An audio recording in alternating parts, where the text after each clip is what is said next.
Hi friends, today I wanted to share my 2020 reading journal with you all, kind of as a way to inspire you to start your own if it's something that you've been thinking about but you don't know where to start, and also to talk about what worked and what didn't work. I feel like for this past year I did a lot of experimenting and playing around with different formats, so my hope is just that you would be able to figure out for yourself what you want to put in your own journal. Let me first start by talking about this journal. It is the brand Limome and it's from Amazon. I bought it about 3 years ago and at the time it was reasonably priced. So I feel like if you are a beginner journaler, this would be a good first journal. I do have to say that the pages are not binded very well, so you'll be able to see as I flip through my pages where I've taped it up. But I would say if you aren't sure if you want to stick to journaling for a long time, it is good to start with, just because the pages are pretty thick and as I mentioned before, the price is not too bad. And then to talk really quickly about these stickers, these 4 with the thick white border are from Redbubble. These 3 are from the shop Room of Daisies, and then this one is from Chihiro, which I got along with a pin that looks the exact same. And then just to adjust the fact that there are these bobby pins here, I just couldn't find my paper clips. Do not tell me that is the lawnmower. Oh my goodness. Just to keep this as short as possible, I won't go into detail about the pens and the supplies that I use, but if you want to know about it, I am going to include it in my 2021 reading journal setup video, so just stay tuned for that if you are curious. So this is the first spread that I did in 2020. I actually took this idea from Mel at Mel Stevens Books. Basically, there is a pixel for every single day of the year, and if I read anything during that day, I would color in the pixel, and I decided to color coordinate it to the specific book just so I could see when I started and finished a book. But I quickly realized that I often read more than one book on a day, so it would get kind of complicated. Let me show you May.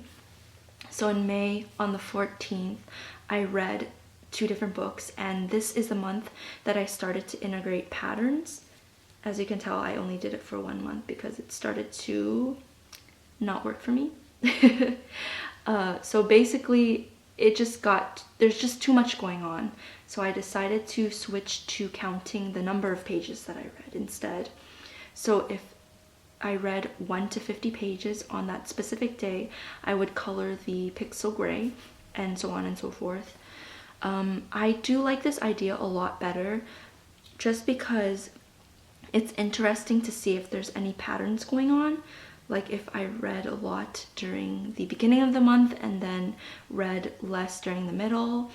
But it's a little bit hard to tell with these colors because there's so much variation among the colors. So I think for next year I want to choose one specific color and do different shades.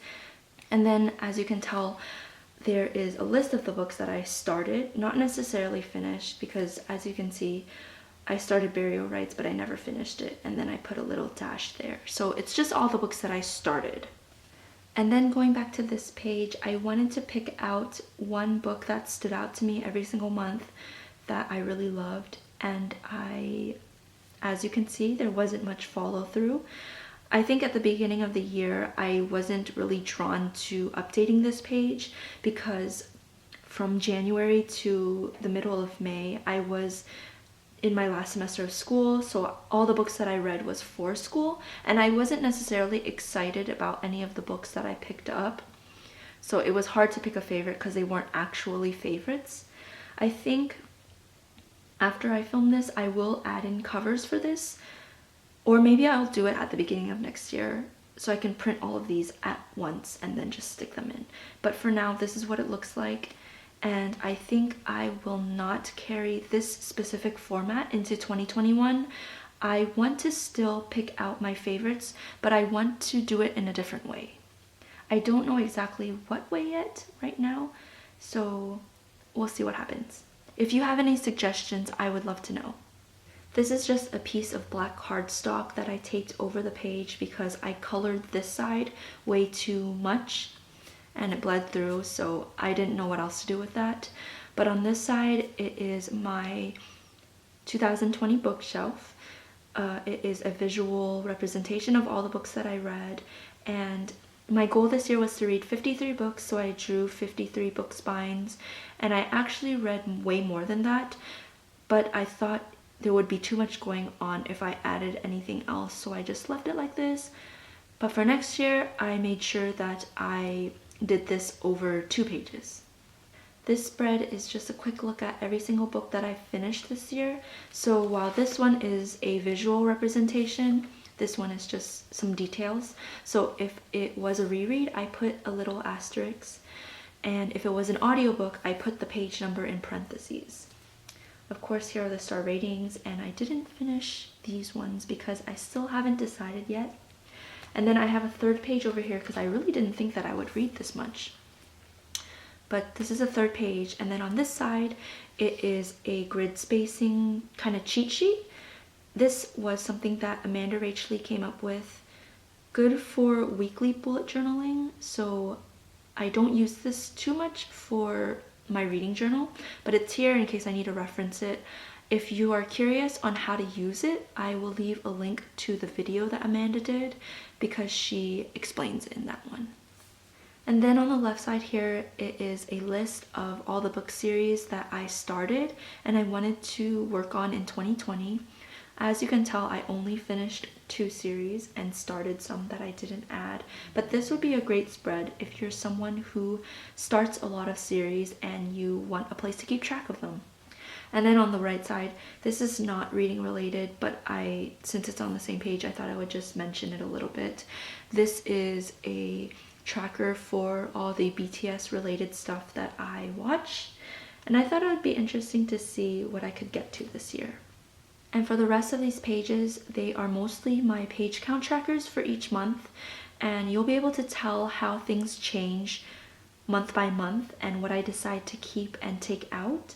But if you have any questions, because I'm going to try and not talk that much, please leave a comment. I don't mind.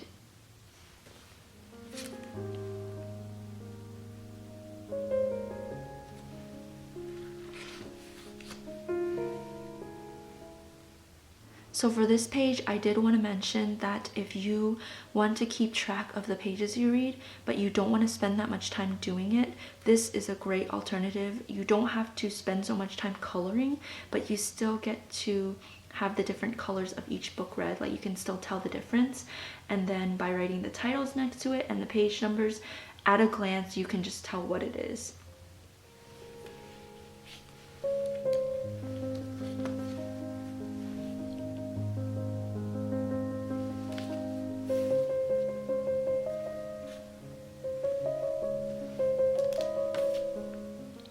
So for June, I wanted to track when I started and finished a book through a calendar view, and it was a good try, I would say, except for the fact that I used one color to track every single book, so things kind of get confusing. Like here, how I started The Wicked King on June 1st, finished on June 6th, and started I Want to Be Where You Are on June 7th, but it looks like it's still part of the same book. So I will still play around with this idea and see what happens with it. But if you want to give it a go, this looks pretty. So for this page, things could get kind of confusing just because there aren't any dates on the little mini calendars. So I would always have to reference another calendar to make sure I was coloring in the right date. But I like how this gives me a view of the specific day of the week that I am likely to finish a book.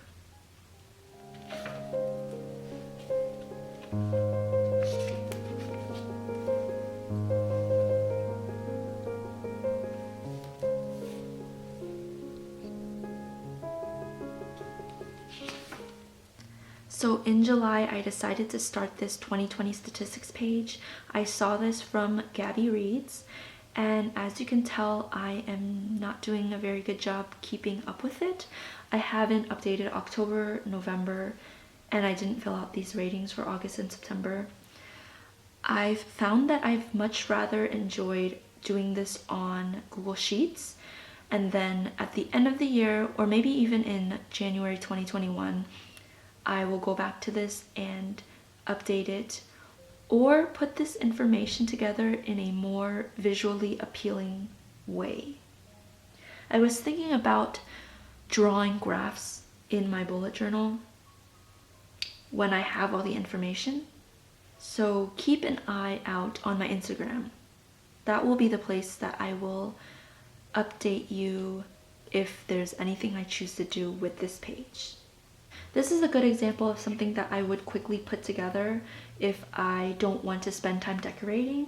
Just write the title in a fancy cursive font. And this was my list of audiobooks that I wanted to read, but I stopped using this because I found that I would much rather just keep track of it in the Notes app on my phone. Here's an example of what I mean about having to tape up my journal. I just used packing tape and it looks fine. It's bearable. This page is just something I put together really quickly when I was in the middle of reading so many different books. I couldn't stick to one, but I still wanted to make sure that I knew I had to finish it, or at least mark it as DNF. This was helpful at the time, but it's not something that I would do on a rolling basis because I don't read that many books at one time normally. I intended to make a really nice September cover here. As you can tell, I did do well with this mood board, but sometimes I just feel like I'm a creative person, but I'm not artistic. I can't draw. So that's why this page is blank, because I just never was in the mood to try. But I think moving forward, it would be nice to cut things out of magazines or just find random scraps that I have laying around from old scrapbooking projects and do that.